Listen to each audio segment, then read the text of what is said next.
જય Hind. Gujarati study and education ચેનલમાં તમારા દરેક મિત્રોનું હાર્દિક સ્વાગત છે. તો આજે આપણે વિડીયોમાં જોશું કે ગુજરાત માધ્યમિક અને ઉચ્ચતર માધ્યમિક શિક્ષણ બોર્ડ ગાંધીનગર દ્વારા જે મિત્રો તારીખ આજની એટલે કે તારીખ 12/9/2024ના રોજ મિત્રો જે તમારે મનોવિજ્ઞાની મિત્રો જે ધોરણ 12ની મિત્રો જે સપ્ટેમ્બર 2024ની મિત્રો જે એકમ કસોટી લેવાની હતી એની અંદર મિત્રો જે પ્રશ્ન બેંક આધારિત છે મિત્રો તમારી સમક્ષ મૂકવાનો પ્રયત્ન કરીએ છીએ. વિષય મિત્રો મનોવિજ્ઞાન છે અને જે પ્રકરણ આપ્યા છે પ્રકરણ 4 છે કે મનોવલણ અને પૂર્વગ્રહ, પ્રકરણ 5 છે મનોભાર અને સ્વાસ્થ્ય. એમાંથી પ્રશ્નો પૂછવાના હતા. તો તમારી સમક્ષ આપણે કસોટી જે આપી છે મૂકવાનો પ્રયત્ન કરીએ મિત્રો. જો તમારી સમક્ષ જે છે અહીં માળખું મિત્રો આપીશું, માળખાનું આધારિત પ્રશ્ન પૂછવાના હતા મિત્રો. અહીંયા જે પ્રશ્ન બેંક છે એ પ્રશ્ન બેંક તમારી સમક્ષ મૂકવાનો પ્રયત્ન કરીએ. જોવા શું છે કે વિભાગ એ તમારી સમક્ષ આપેલો છે. જો વિભાગ એની અંદર જો શું આવશે તો વિભાગ એની અંદર આવશે કે નીચેના પ્રત્યેક પ્રશ્નોના આપેલા વિકલ્પોમાંથી સાચો વિકલ્પ પસંદ કરી અને ઉત્તર આપવાનો છે. પ્રત્યેકનો કેટલો છે? 1 ગુણ આપેલો છે. તો જોઈએ આપણે આગળ. તો શું આપેલું છે કે માનવીના મનમાં રૂઢ થયેલા ખોટા ખ્યાલોને શું કહેવાય? તો એને શું કહેવાય? 4 ઓપ્શન છે: મનોવલણ, પૂર્વગ્રહ, અભિસંધાન કે સામાજિકરણ. ત્યારબાદ બીજો પ્રશ્ન આપ્યો છે કે પૂર્વગ્રહમાં પરિવર્તન લાવવા શિક્ષણ સાથે સંદેશ આપનાર વ્યક્તિ અને જૂથની વિશ્વાસ પાત્રતા અસરકારક નીવડે છે તેવું સંશોધન કરનાર જે મનોવૈજ્ઞાનિક છે. તો મનોવૈજ્ઞાનિકનું નામ મિત્રો શું છે? તો નામ જણાવવાનું છે. 4 ઓપ્શન છે: હાર્ડિંગ, કુપ્પસ્વામી, સ્ટેમ્બર અને સિરીપ અને શેરીપ. તો જવાબ શું આવશે તમારે લખવાનો હતો. અશિક્ષિતો પરંપરાગત માન્યતાને વળગી રહે છે, માટે પૂર્વગ્રહોમાં પરિવર્તન લાવવા શિક્ષણ જરૂરી છે તેવું કયા સંશોધનમાં જોવા મળ્યું છે? 4 ઓપ્શન્સ છે: બિસ્ટેમ્બર, સ્ટેમ્બર, સ્કિનર અને નિકોમ્બ. પ્રશ્ન 4 આપ્યા છે. શું આપ્યું છે કે પૂર્વગ્રહ એટલે ઉતાવળિયો અને પૂરતી તપાસ વગર સ્વીકારવામાં આવેલો અભિપ્રાય કે નિર્ણય. અને આ વ્યાખ્યા કોણે આપી છે? તો વ્યાખ્યા આપી છે 4 ઓપ્શન છે. કોને આપી છે? તો ઓર્બન, સ્ટેમ્બર, સ્કિનર કે નિકોમ્બ. તો કોને આપી છે? તમારે જવાબ લખવાનો હતો. જે પ્રશ્ન 5મો નંબર જોઈએ આપણે કે પ્રેજ્યુડિસ શબ્દ કઈ ભાષા પરથી બનેલો છે? કયું? પ્રેજ્યુડિસ જે શબ્દ છે કઈ ભાષા પરથી બનેલો છે? અંગ્રેજી, ગ્રીક, લેટિન કે સ્પેનિશ. છઠ્ઠો પ્રશ્ન જોઈએ આપણે કે ઘોંઘાટ એ શું? ઘોંઘાટ એ કયા પ્રકારનું મનોભાર કહી શકાય છે? તો જવાબ શું આવશે? પર્યાવરણીય, મનોવૈજ્ઞાનિક, સામાજિક કે વ્યક્તિગત. એ તમારે જવાબ લખવાનો હતો. ત્યારબાદ 7મો પ્રશ્ન છે કે મનોભારનો સામનો કરવા માટે નાણું કયા પ્રકારનું સંસાધન કહેવાય? કૌટુંબિક સંસાધન, ભૌતિક સંસાધન, સામાજિક સંસાધન કે વ્યક્તિગત સંસાધન. માનસિક રીતે સ્વસ્થ જીવન જીવવા માટે વ્યક્તિએ તેમાં પરિવર્તન કરવું પડશે. તો કેવી રીતે? તો કાર્યશૈલી, અનુભવશૈલી, જીવનશૈલી કે વિચારશૈલી. 9મો પ્રશ્ન કયા પ્રકારના મનોભારની સ્થિતિમાં વ્યક્તિનું પ્રત્યક્ષીકરણ મર્યાદિત બને છે? તો હળવા રીતે, મધ્યમ, તીવ્ર કે એકે પણ નહીં. એ તમારે જવાબ લખવાના હતા. કોણે વ્યક્તિના વિચારો અને લાગણીઓના સંદર્ભે પોતાના વિચારો રજૂ કર્યા છે? તો રિચાર્ડ લેજારસ, હાન્સ સેલી, જેસી કોલમેન કે સારાસન.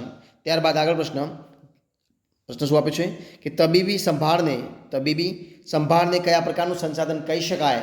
તો 4 ઓપ્શન છે: ભૌતિક, વ્યક્તિગત, સામાજિક કે ઉપલબ્ધ સંસાધન. શારીરિક પ્રતિક્રિયાનું મોડેલ કોણે રજૂ કર્યું છે? તો હાન્સ સેલી, લેઝારસ, કોલમેન કે કેનન. કયા મનોવૈજ્ઞાનિક મનોભારની શારીરિક પ્રતિક્રિયાને લડો કે ભાગોની પ્રતિક્રિયા તરીકે ઓળખવા આવે છે? તો હાન્સ સેલી, જેમ્સ લેંગ, લેઝારસ કે વોલ્ટર બી કેનન. જવાબ શું આવશે તમારે લખવાનું. ત્યારબાદ અણગમતી નોકરી પસંદ કરવી અથવા બેકાર રહેવું એ પરિસ્થિતિ કયો સંઘર્ષ દર્શાવે છે? તો અભિગમન કે અભિગમન કે આમાંથી એક પણ નહીં. એ તમારે લખવાનું હતું. ત્યારબાદ મનોભારના ઉદ્ગમ સ્થાનોને કેટલા પ્રકારમાં વહેંચી શકાય છે? 1, 2, 3 કે 4. વોલ્ટર બી કેનન એટલે કે કેનન બાર્ડે શારીરિક પ્રતિક્રિયાનું મોડેલ ક્યારે રજૂ કર્યું હતું? તો 1905માં, 1919માં, 1910માં કે 1920ની અંદર. આંતરિક સહજ પ્રતિક્રિયા કઈ છે? હસવું, રડવું, દોડવું કે ચાલવું. મનોભારની અસરોનું સંશોધન કાર્ય કોણે અને ક્યારે શરૂ કર્યું હતું? તો હાન્સ સેલી ઈસવીસન 1956માં, હાન્સ સેલી 1958માં, લેઝારસ ઈસવીસન 1956માં અને લેઝારસ 1918માં. તો ક્યારે કર્યું હતું? ત્યારબાદ સમગ્ર વિશ્વની અંદર સમગ્ર વિશ્વમાં 21મી જૂનના કયા દિવસ તરીકે ઉજવવામાં આવે છે? વિશ્વ પર્યાવરણ દિન, વિશ્વ યોગ દિન, વિશ્વ શિક્ષક દિન કે વિશ્વ જળ દિન. કોના મતે માનસિક સ્વાસ્થ્ય એટલે તંદુરસ્ત વ્યક્તિત્વ વિકાસ અને માનસિક રોગોના હુમલાથી બચવા માટેનો વ્યક્તિગત વૈજ્ઞાનિક પ્રયાસ એને શું કહેવી શકાય? તો જોઈએ હાન્સ સેલી, કેનન લેજાર્સ કે જેસી કોલમેને કોને કહ્યું. ત્યારબાદ માનવજાતને ભારતની અપ્રતિમ ભેટ કઈ છે? તો જવાબ શું આવશે? ધ્યાન અને યોગ, વ્યાયામ, અભિનય અને સંગીત અને મૂલ્ય. તો મિત્રો જે આ 21 પ્રશ્નો હતા એમાંથી તમારે પ્રશ્નો આવવાના હતા. આના બહારનો એક પણ પ્રશ્ન આવવાનો નહોતો. વિભાગ બી જોઈએ આપણે. જો વિભાગ બીમાં જો શું છે તો વિભાગ બીમાં આપ્યા છે નીચેના પ્રશ્નો 1-2 વાક્યમાં ઉત્તર આપવાના છે. આપણે પ્રશ્નો જોઈએ. જો કયા છે પ્રશ્નો? પ્રશ્ન 1 છે કે કુપ્પુ સ્વામીની પૂર્વગ્રહની વ્યાખ્યા આપવાની હતી. પૂર્વગ્રહ એટલે શું? શિક્ષણનું પુનઃગઠન એટલે શું? યૌક્તિકરણ એટલે શું? મનોવૈજ્ઞાનિક મનોભાર ભારકો કયા કયા છે? વ્યક્તિગત સંસાધનો એટલે શું? લેજાર્સે મૂલ્યાંકનને કયા 2 તબક્કાઓમાં વર્ગીકૃત કર્યું છે? મનોભાર સામે આપવામાં આવતી શારીરિક પ્રતિક્રિયાનું ઉદ્ગમ સ્થાન કયું છે? ઇજનેરી વિદ્યામાં સ્ટ્રેસ શબ્દનો અર્થ જણાવવાનો છે. હળવા મનોભારમાં વ્યક્તિનું પ્રેરિત વર્તન કયું હોય છે એ કહેવાનું છે. મનોશારીરિક રોગો એટલે શું એ તમારે જણાવવાનું હતું. ત્યારબાદ સ્વયં સંચાલિત ચેતાતંત્રના કયા કયા ભાગ છે? માનસિક સ્વાસ્થ્ય એટલે શું? માનસિક સ્વાસ્થ્ય સુધારણાના ઉપયોગમાં કઈ બાબતને મનનો ખોરાક કયો છે?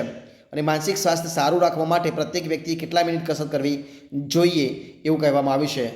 આમાં તમારો વિભાગ બી પણ આવવાનો હતો. ત્યારબાદ વિભાગ સી જોઈએ. એમાં જો શું હતું વિભાગ સીની અંદર? તો કે પૂર્વગ્રહો. મિત્રો જે નીચેના ટૂંકમાં જવાબ આપવાના હતા પ્રત્યેકના 2 ગુણ છે. પૂર્વગ્રહો વિષચક્ર જન્માવે છે તે સમજાવવાનું હતું. પૂર્વગ્રહ સંપાદિત છે. પૂર્વગ્રહ ઘટાડવાની રીતમાં સંચાર માધ્યમોનું નામ જાણવાનું છે. હતાશાની વ્યાખ્યા આપવાની હતી. અનુકંપિત ચેતાતંત્રનું કાર્ય જણાવવાનું હતું. સંઘર્ષના પ્રકારો જણાવવાના હતા. અભિગમન સંઘર્ષ ઉદાહરણ સહી સમજાવવાનું હતું. અને મનોભારને પહોંચી વળવાની પ્રવિધિઓ જણાવવાની હતી. આમાંથી તમારે વિભાગ સી પણ આવવાનો હતો અને વિભાગ ડી એ પણ આમાંથી જ આવવાનો હતો અને બહારનું નહોતો આવવાનો. એટલે કે નીચેના પ્રશ્નોના મુદ્દા જવાબ આપવાના હતા અથવા ટૂંક નોટ લખવાની હતી. દરેકના 3 ગુણ હતા. જોઈએ આપણે કે પૂર્વગ્રહ ઘટાડવાની રીત તરીકે બોધાત્મક હસ્તક્ષેપ સમજાવવાનું હતું. વિધાયક વલણ વિકસાવી પૂર્વગ્રહ કેવી રીતે નાબૂદ થાય તે ઉદાહરણ આપી સમજાવવાનું હતું. અને પૂર્વગ્રહ ઘટાડવામાં સંચાર માધ્યમનું મહત્ત્વ સમજાવવાનું હતું. કાયદા દ્વારા પૂર્વગ્રહ ઘટાડી શકાય તે ઉદાહરણ આપી સમજાવવાનું હતું. હકારાત્મક અભિગમનો અર્થ સમજાવવાનો હતો. ધ્યાન અને યોગ વિશે સમજૂતી આપવાની હતી. માનસિક સ્વાસ્થ્ય સુધારવાના ઉપાયો કેટલા છે અને કયા કયા લખવાનું હતું. ત્યારબાદ માનસિક સ્વાસ્થ્ય સુધારવા માટે જીવનશૈલીમાં પરિવર્તન વિશે સમજાવવાનું હતું. આમાંથી વિભાગ ડી પણ આવવાનો હતો અને વિભાગ ઈ તમારી સમક્ષ જોઈ આપ્યો છે એમાંથી પૂછવાનો હતો. આના બહારનો નહોતો આવવાનો. વિભાગ એ વિશે જોઈ ચર્ચા કરીએ આપણે. તો કે નીચેના પ્રશ્નોના સવિસ્તર જવાબ આપવાના હતા. પ્રત્યેકના 5 ગુણ છે.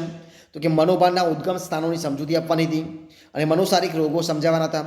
મનોભારને પહોંચી વળવાની પ્રવિધિઓ સમજાવવાની હતી અને મનોભારની મનોવૈજ્ઞાનિક અસરો સમજાવવાની હતી. ત્યારબાદ મિત્રો આ રીતે અહીંયા આપણે જે તમારી સમક્ષ એકમ કસોટી છે આજની એ સંપૂર્ણપણે તમારી સમક્ષ આપણે પૂરી કરીએ છીએ. જો તમને એનો વિડીયો ગમ્યો હોય તો એને લાઇક કરો, કોમેન્ટ કરો, તમારા મિત્રોને વિડીયો શેર કરો અને છેલ્લે ચેનલમાં નવા હોય તેને સબસ્ક્રાઇબ ન કરી હોય તો ગુજરાતી સ્ટડી એજ્યુકેશન ચેનલને સબસ્ક્રાઇબ કરવા માટે વિનંતી છે. આપણે ફરીથી મળીશું એક નવા વિડીયો સાથે, નવા ટોપિક સાથે. ત્યાં સુધી બની રહો. જય હિન્દ, જય ભારત.